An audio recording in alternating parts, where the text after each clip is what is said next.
Dhe mundohet të jep ndihmë duke thirrur burim. Dhe zërani ju afrua me armë, e goditi edhe një herë në kokë. Dhe pikërisht u vranë nga tani akuzuri Zoran Bokutiqi.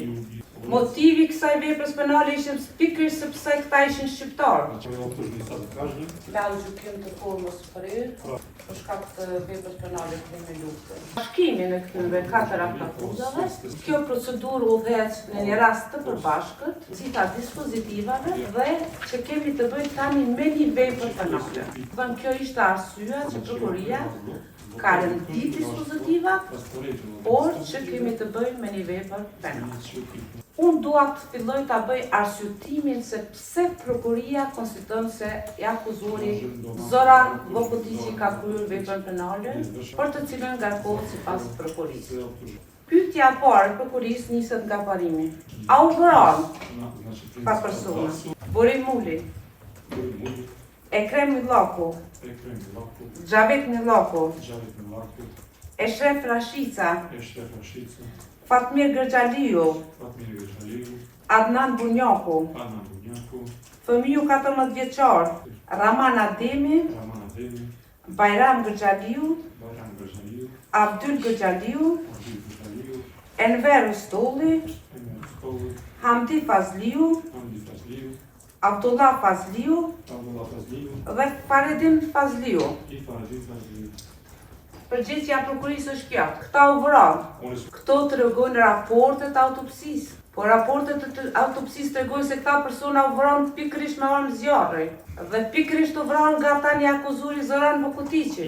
Këtë se them unë, e thojnë të gjithë dëshmitarët e dëgjuar dhe prova tjera materiale. Pse u vranë? Cili ishte motivi i vrasjes së këtyre personave? Motivi i kësaj veprës penale ishte pikërisht sepse këta ishin shqiptarë dhe ishin popullat e pambrojtur civile. Dhe të gjithë këta u vranë me armë zjarri. A ekzistonte konflikti në Kosovë? Po. Tani edhe në periudhën kohore të vitit 1998-99, zyrtarisht nga Republika e Serbisë u shpall gjendje lufte në Kosovë. Por, edhe me 20 qershor të vitit 1999, sekretari i përgjithshëm i NATO-s në atë kohë shpalli përfundimisht të përfunduar bombardimet e NATO-s ndar Serbisë, me çka nga këto dëshmohet se ka pas konflikt armatosur në Kosovë, e të cilën konflikt e ka vërtetuar edhe dhomat e specializuar në Hagë, në rastin e Ramush Haradinaj e të tjerë. Do thotë motivi ishte direkt zhdukja e popullatës civile shqiptare. Meqense se prokuria ka rendit çdo dispozitiv një nga një, unë do të ndalem te dispozitivi i parë, me rastin e vrasjes së fëmijës 13 vjeçar Burim Muli. Si u vra Burim Muli? Me datën 18 prill të vitit 1999, 2 fëmijë shqiptarë, njeri 13 vjet dhe njeri 12 vjet, kishin marrë një bicikletë dhe po shëtitin rrugës së lagjeve. Meqense se tani ndjeri Burim Muli ishte i moshës 13 vjeçare, ai e drejtonte bicikletën, ndërsa dëshmitari Faton Muli ishte i moshës 12 vjeçare, kishte hyrë në bicikletë. Dhe gjatë kohës sa po shëtitnin këta 2 fëmijë, aty në lagje në rrugë, i armatosur me uniformë policore, së bashku dhe me 2 persona tjerë të armatosur të nacionalitetit serb, direkt shtën me armë zjarrin në këta 2 fëmijë. Ku njeri nga ta, tani Burim Muli ndjeri, vdes në vendin e ngjarjes. Ky fëmijë 13 vjeçar, pasi vdiq, aty ishte dëshmitar Faton Muli, i cili i gjendur në këtë situatë, filloi të bërtasë dhe të kërkoj këtë ndihmë, duke thënë, a ka njeri këtu? Dhe duke ikur se mendonte se fati që ndodhi Burim Muli do të ndodhte atij, vraponte në përdyrët e oborrit dhe posa largohen, tani akuzuri Zoran Bokutiqi së bashku me persona tjerë. Ky dëshmitar afrohet afër këpomës dhe mundohet të jep ndihmë duke thirrur burim. Por Burimi kishte ndruar jetë dhe sipas dëshmitarit ai mbante syt lart në qiell, i dilte gjak nga goja dhe shkum dhe thot nuk më përgjigj. Aty ky dëshmitar e kishte njohur Zoran Bokutiqi. Në pyetjen e prokurorit dhe të gjithë senje, Ai shumë shkurt të përgjigj. Po, Zoran Bukutici ishte aty së bashku me policë. Dhe unë e kam njohur se axha im ka qenë qinjiti. Dhe sa herë kam shkuar aty te axha e kam parë Zoran Bukutici. Po çka tha dëshmitarja Shpresa Rama? Dëshmitarja Shpresa Rama tha, unë e njeh shumë mirë Zoran. Ky është Zoran Bukutici. Ditën kritike këta dy fëmijë ishin në burrin ku ajo ishte vendosur në shtëpi të huaj. Dhe posa i kam përcjell këta fëmijë. Kam dëgjuar krisma. Nga muri jam afruar dhe kam shiku. E kam parë aty Zoran Bukutici, të cilin e kam njohur shumë mirë dhe e njeh. Ajo me tepër e quajti edhe me nofkën gorilla. Në pyetjen e prokurorës se pse qunin gorilla, ajo shkurt u përgjigj. Gjatë kohës kur të gjitha institucionet e Kosovës të nacionalitetit shqiptar ishin mbyllur, ekzistenca jonë ishte bërë shumë e rëndë dhe ne duke munduar të mbijetojmë, kisha hapur një dyqan dhe me veturën time bëja furnizimin e këtij dyqani. Sa herë kam kaluar rrugës, atë shumë më ka maltretuar Zoran Bukutici, sa me hyp të mbi vetur, durti qitke, dhe kjo ka qenë arsyeja që ne e qunim Zoran Gorilla. Gjithë rrethi bisedonin se Zoran Bukutici njoftur me nofkën Zoki, është duke maltretuar popullatën civile shqiptare, rrafur, vrasje, por sipas dëshmitarës edhe krynte dhunime të femnave të nacionalitetit shqiptar. Kemi me edhe dëshmitarë të tjerë të cilët e kishin parë se Zoran Bukutici kishte qenë aty. Tani keni të gjitha në fjalën premtare. Kaloj me vrasjen tjetër te Kremlin. Gjatë kohës së luftës në Kosovë, kur shumica popullatës civile shqiptare ishin të dënuar qëllonshëm të lëshojnë shtëpitë e tyre, për shkak të këtij konflikti, në mesin e këtyre ishin edhe këto viktima në kolonë. Aty ishte edhe Zoran Bukutici me persona tjerë të armatosur në uniformë policore. Ata nga turma nxorën këto viktimat, ku njëri për tyre një fëmijë 14 vjeçar, i cili e luti Zoran Bukuticin, mos më vret se jam i ri, vetëm 14 vjetit, por që i njëjti nuk ndëgjon, i tha të hec, posa ky fëmijë filloi të largohet, tani akuzuri Zoran Bukutici me persona tjerë, rafall shti në trupin e tij, ky fëmijë urrëzua për tokën, i mbeti një dorë lart dhe Zorani ju afrua me armë, e goditi edhe një herë në kokë. Në vesin e viktimave ishte edhe Adnan Bunjaku, ku nëna e tij luti, mos ma merr djalin, djesht martuar. Por Zorani me persona tjerë i tha, ne sot do ta martojmë prapë. Aty ju lut edhe Shevqet Bunjaku tregoi, mos e merrni se është martuar dje. Prapë të njëjtat fjalë, ne do ta martojmë. Dhe në afërsi prej 3 metrave, të gjithë këta persona ekzekutohen dhe vdesin. Njëjtë ndodhi edhe me vrasjen ver Rustem Hamdi Abdullah Faredin, ku Zoran Bukutici pasi plaçkiti, duke ju kërkuar të holla dhe gjëra me vlerë, shumicën nga dëshmitarët, viktimat i rrafi, pastaj edhe këtu 4 viktima u ekzekutuan. I nderuar të përgjykues unë me radhë kam përmend dëshminë e shumicës së tyre. Nga shumica e dëshmitarëve, shumë shkurt tha. Ne të gjithë e njohim Zoran Bukutici. Po Zoran Bukutici ishte një person që kishte punuar në gjykatën themelore në Vushtri. Aq më tepër dëshmitari Sabit Kadriu tha, po ai ka punuar në zyrën nr. 6, të cilën dëgjua viktima. Shumë qartë disa herë tha. Ti je ai që ki kryet vepër. Në sot e kësaj dite i vuaj këto pasoja. Por edhe dëshmitarët tjerë tregonin se sa herë kanë shkuar në gjykatën në Vushtri për të larë dënimet për kundërvajtje, aty ka qenë Zoran Bukutici civil. Dhe shumë e logjikshme për këta gjithë dëshmitarët të cilët kanë dëshmuar se jetonte Zoran Bukutici jetonte në një rreth të vogël ku shumica ishin popullat civile shqiptare, dërsa ishte numër i vogël i nacionalitetit, dhe këta që ishin punonin në institucione shtetërore, gjykata, ushtjell, gjithë ishin, e dinin edhe kur është bërë veshja ati me uniformë policore sërbe, nuk pak kontestim edhe në fotoalbumët, andaj, mbi bazën e të gjitha këtyre, prokuria propozon që të njëjtin ta shpallë fajtor dhe të dënoj me dënim sipas ligjit. Në kuptim të neni 350, prokuria ka analizuar edhe rrethonat lehtësuese dhe rënduese, por siç e thash në fillim, asnjë nga rrethonat lehtësuese nuk gjeti, Përveç faktit që Zoran Vukutiqi për gjykatën, prokurin, është një person që ka vënuar femrat e nacionalitetit shqiptar. Nuk e them unë këtë, e thojnë vendimet e gjykatës të vërtetuar në të gjitha instancat, andaj propozoj që i njëjtë të shpallët fajtor dhe të dënohet me dënim sipas ligjit.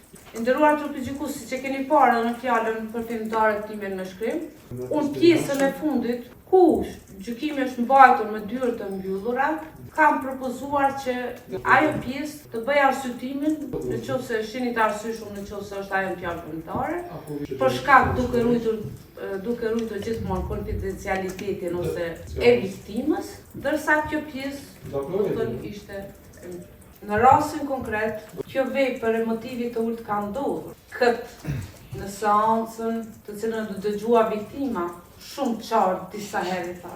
Ti je ai që ki kryer këtë vepër. Në sot e kësaj dite i vuaj këto pasoje. Ai shumë mirë kishte njohur. Ajo i kujton edhe kur babaica e tani ndjer, ja përmend emrin. Çka po kërkon Zoran aty? Ai kishte gjetë tani akuzuri pak gjatë alkohol, dhe duke thënë ti po i ndihmon UÇK-s. Dhe ndodhi ajo që ndodhi më keqja. Për rastin viktima kishte treguar edhe nënës së saj, e cila ishte këtu në gjykatë dëshmoj, por që e njëjta tregoi edhe pasojat. Ishte shumë logjike kur ajo vazhdimisht kishte ankth merr, po këtë thanë edhe psikologët dhe mjekët të cilat e kishin kontrolluar. Ajo kishte treguar ngjarjen dhe këto konfirmojnë në dokumente të tjera. Andaj më tepër nuk do të asesi kam laboruar gjitha, po edhe kjo do të jetë të thonë mbi bazën të gjitha, pozojë njerëz që njëjtë të shpallë fajtor dhe të dënuar me zemrën. E kam dëgjuar fjalën përfundimtare të prokurorës. Kjo në detaje e ka shpjeguar rastin e dhimbshëm se si ka ndodhur. Ka përmendur edhe dëshminë e dëshmitares e cila ka qenë mjaft bindëse viktimës në këtë rast, por edhe dëshmit e dëshmitarëve të tjerë, të cilët kanë përshkruar në detaje gjendjen emocionale dhe psiqike të viktimës dhe pasojat që ajo i vuan edhe sot e kësaj dite. Kjo çështje nuk është vetëm një rast penal, është kapitulli i lidhur i historisë sonë kolektive që kërkon përmbyllje përmes drejtësisë, e që në emër të viktimës, e cila sot që kërkon përmbyllje përmes drejtësisë, e që në emër të viktimës, e cila sot jeton me plagët e shpirtit dhe trupit, dhe në emër të gjitha atyre që nuk kanë pasur mundësi të flasin, kërkojnë dënimin maksimal për të pandehurin Zoran Vukutiq, me çka sa do pak viktima do të marrë një satisfakcion moral për dhunën e përjetuar dhe pa fajin dhe pa kontributin e saj, e vetëm për faktin se ishte shqiptari. Unë e kam kuptuar qëndrimin e të akuzuarit këtu Zoran Vukutiq, i cili ka vendosur të mbrohet në heshtje, të mos flasë, sepse i njëjti nuk ka asnjë kundër argument për të dëshmuar dhe për të bindur trupin gjykues se nuk ka kryer veprën me cilën ngarkohet. Parashtrojnë edhe kërkesën pasore juridike, lartësinë e cilës do ta precizojnë në procedurë civile. Unë kam përgatitur fjalën përfundimtare dhe në shkrim cilën do t'ju vlerësoj, pa haruar të përmend faktin që viktima këtu ka dhe statusin e viktimës të dhunuar seksualisht të pranuar nga Komisioni Qeveritar, cilën ju dorëzoj bashkë me fjalën e shkruar të përfundimtare. Kjo ishte për proces verbal, thosh në fakt, apo ishte pjesë seksuale? Po, pjesë seksuale ku ka më shumë këtu për Nderuar trup gjykues, nderuara prokurore, nderuar familjarë të viktimave dhe jo të praneshëm. Në mbështes fjalën përfundimtare të prokurorit të shtetit, si dhe shtaj se veprat për të cilat akuzohet i pandehuri Zoran Vukutiq është një ndër veprat më të rënda që parasheh Kodit Penal i Republikës së Kosovës, krime lufte. Në cilësinë time si përfaqësuese dhe mbrojtëse e viktimave në këtë çështje penale, më lejoni të theksoj se ky gjykim ka të bëjë me më shumë se sa fakte dhe ligj. Ka të bëjë me dinjitetin njerëzor, me të drejtën për drejtësi dhe me detyrën që kjo gjykatë ka për të shqiptuar dënimet e medituara për këto krime jashtëzakonisht të rënda. Viktimat që unë përfaqësoj nuk janë vetëm statistika të një lufte të egër. Janë njerëz që mbajnë në shtëpi dhunën që u është shkaktuar, janë familje të rënuara nga tortura që i kanë përndjekur të këto vite. I pandehuri Zoran Vukutiq akuzohet për krime lufte kundër popullatës civile në territorin e Republikës së Kosovës gjatë konfliktit armatosur në vitin 1999 për vrasje, dhunime seksuale, dhe maltretime të rënda fizike ndaj popullsisë shqiptare. Provat në këtë rast janë të qarta dhe të përpoqshme. Ato përfshin dëshmitë e drejtë të viktimave dhe dëshmitarëve okular, të cilët në mënyrë të njerëzshme dhe pamodyshme e kanë identifikuar të pandehurin si kryerës të drejtë të këtyre veprave penale. Këto dëshmi janë të besueshme, koherente dhe të mbështetura nga rrethanat faktike dhe provat materiale që janë paraqitur gjatë shqyrtimit gjyqësor, të cilat asnjë janë protestuar nga gjykata. Duhet theksuar se shumë prej viktimave kanë dalë përpara kësaj gjykate me kuraje të jashtëzakonshme, duke përballuar dhimbjen, frikën dhe traumën, vetëm që të kërkojnë drejtësi. Viktimat kërkojnë që vuajtjet e tyre të mos mohohen, të mos relativizohen dhe mbi të gjitha të mos harrohen. Ato kërkojnë që drejtësia të flasë qartë, pa mëdyshe dhe pa kontroles. Në emër të viktimave që unë të falsoj, në emër të së drejtës dhe të vërtetës, kërkojnë atë gjykat të konstatoj pajësinë të pandehurit Zoran Vukotić, të shqiptoj një dënim proporcional me natyrën e veprave të kryera, si dhe të jap një mesazh të qartë se krimet e luftës nuk harrohen dhe nuk mbeten të pandëshkuara, pavarësisht se sa kohë ka kaluar. Gjithashtu së bashku me kërkesën për shqiptim dënimit, kërkojnë që të merret parasysh fakti që i akuzuari ka qenë dënuar në anxhimin të formës së prerë për vepra të ngjashme penale dhe edhe pse i njëjti nuk e ka pranuar pajësinë, përkundër faktit se ekzistojnë prova të qarta, dëshmi të shumta dhe identifikim nga dëshmitarët të cilët e kanë parë drejt për drejt të akuzuarin duke i kryer këto akte njerëzore, i njëjti gjatë gjithë procesit gjyqësor, asnjëherë nuk ka shfaqur ndonjë shenjë keqardhje apo empatie për viktimat e këtyre krimeve. Drejtësia për viktimat është vënuar për më shumë se 2 dekada. Por ajo ende mund të realizohet sot në këtë sallë. Dhe këtë ua kemi bërë jo vetëm viktimave, por edhe shoqërisë tonë dhe brezave që vinë. Fatësuesit e mbrojtjes për viktimet dhe familjarët Zotit Borin Mulli, e përkajnë tërsi paraprakisht prokurorën e prokurorisë speciale dhe përgëzojnë për gjithë angazhimin e saj që ka bën lidhje me këtë aktivitet dhe fjalën përfunduar. Ne vetëm shkurtimisht të shohim të theksojmë se ligji me të cilin i pandehur këtu do të gjykohet është mjaft i favorshëm dhe tejet i favorshëm për të akuzuar. Kështu që asnjë ligj tjetër nuk do të mund të jepte një satisfaksion plot për viktimat e të cilat i ka shkaktuar në veprimet e veta e njëjtë. Për sa i përket Borit Mullit është konstatuar plotësisht në mënyrë padyshim me dëshmitar edhe okular ose drejt për drejt, se i njëjti ka vepruar ditën kritike, ka ndërmarrë veprimet konkrete dhe ka kryer nga jeta e Borit Mullit. Mbrojtja në këtë rast është realizuar vetëm te Borit Mulli, edhe për arsye praktike, edhe nga fakti se prokuroria i ka përfshirë raste të tjera në mënyrë të detajuar, edhe dëshmitarët indirekt që nuk ishin drejt për drejt persona ose dëshmitarë, po e vërtetojnë të njëjtën gjë, kanë deklaruar njëjtë për ditën kritike, se kanë parë, kanë dëgjuar krizmat dhe kanë parë të pandehurin në vendin e ngjarjes.